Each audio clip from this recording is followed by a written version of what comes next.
Rivian unveiled their Adventure Network charger plan, which has some people a little bit torn because Rivian did kind of brand it as exclusive, which is kind of confusing because the Rivian does not use proprietary ports or connectors like Tesla does, which means you'll be able to take the R1S or R1T to lots of third-party EV charge points because it's still using the CCS J1772 standard, and that's what this charger network is. But when it comes to their fast chargers, which they plan on having 600 different locations by the end of 2023 and 3,500 actual chargers in total. These apparently are only going to work with Rivian's vehicles, despite having a connector that lots of other EVs have. If you take your EV there and plug in, it's just not going to charge, which definitely seems stupid and a little bit backwards, and it's going to be confusing for those switching over from gas. But I've seen people fall on either side of the argument here, because on one hand, having an exclusive charger network is actually a pretty decent selling point when you're trying to market, $70,000 to $90,000 electric vehicles. If you want to piggyback off of Electrify America and use that as your network, it's already looking like people are going to run into their own sort of issues, as lots of Mach-E owners are running into charging issues with Electrify America, and certain charge stations are obviously faster than others, and some are more complicated, and when you open up your charge network to work with third parties, you have to develop some type of system that company pays you for the charge time, and that means you have to have a Rivian account. You have to have that set up, and you probably need a way to monitor it. Whereas if you do everything first party and you make it more exclusive, it makes for a vastly simpler and easy charging experience for your owners, because someone with a Rivian R1T who decides to charge at the Adventure Network will just have to park, take the cable, plug it into the truck, and they don't have to think about it. They don't have to get their credit card out, and the experience would be pretty comparable to the Tesla supercharging network, where you don't have to plug in any type of information. There's no tiny little screen to look at in the rain. You just plug in and you're done.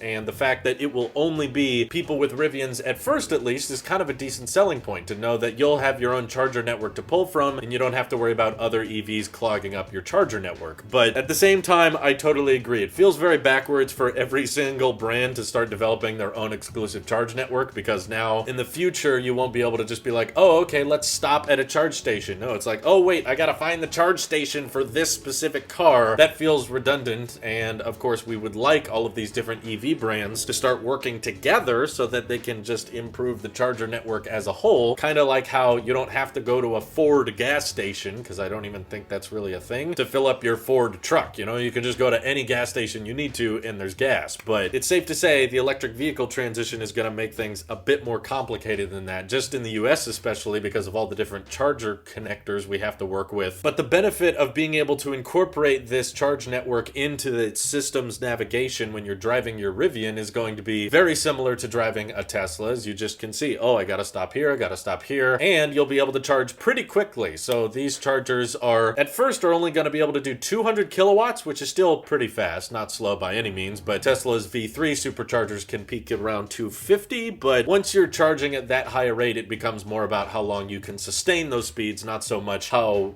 high you can actually hit, because V3 superchargers don't stay at 250 kilowatts for that long anyway. So if the Rivians can hit 200 kilowatts and just sustain that speed a bit longer, it won't actually end up being that much slower. They're claiming that you'll be able to get 140 miles of range within 20 minutes, which is not bad at all considering how large and beefy the battery packs are going to be in these vehicles. And in the future, they say they want to upgrade the network to support 300 kilowatts, which would be faster than Tesla's V3 superchargers, but that will come at a later date, so they're not going to support that at day one. And at the same time, they also announced Rivian Waypoint chargers. They're basically going to be slower chargers that will be easy to install at hotels or parking lots where people work. They're not going to charge as fast, around 11 kilowatts, and that's typically going to result in around 25 miles of range per hour. So, okay, not, an extreme amount of range, but good for, passive charging. If you're going to be shopping for a while, or if you're going to be inside a building doing work, having the car charge while you're waiting will be a convenience to some. And at the same time, they also announced a Rivian wall charger, which they have stated will work with any car that has the CCS or J1772 plugs, which means it's not exclusive just to Rivian, but it should be around the same charge speed, 25 miles an hour, and this is the type of thing you could install directly into your garage, so that charging over overnight will be a breeze, and you can kind of think of it as the same thing as Tesla's wall chargers. So I will say, when it comes to the charging network, Rivian is somewhat making the right moves here. I know it's kind of debatable talking about the fast charger network being exclusive, but with how many issues Electrify America is having with their network, and they're kind of the distant second place behind Tesla right now, I definitely think if any EV brand is serious about entering the EV market, they should really start working on their own network. And I would say they made the right call by not making their connector proprietary, because that means Rivian owners can charge at the Adventure network, but they can also charge anywhere else if they feel like it. And in the future, perhaps if Rivian does want to open up the Adventure network to more brands, they likely could with a simple software update, okay? So it's not like they can't change their mind down the road, whereas Tesla, because they've built out this extensive supercharger network, but they all have the Tesla proprietary connector, it's going to be way more expensive and way more complicated to retrofit all those if Tesla in the future decided to go with the CCS route like they do in Asia and Europe. But America just,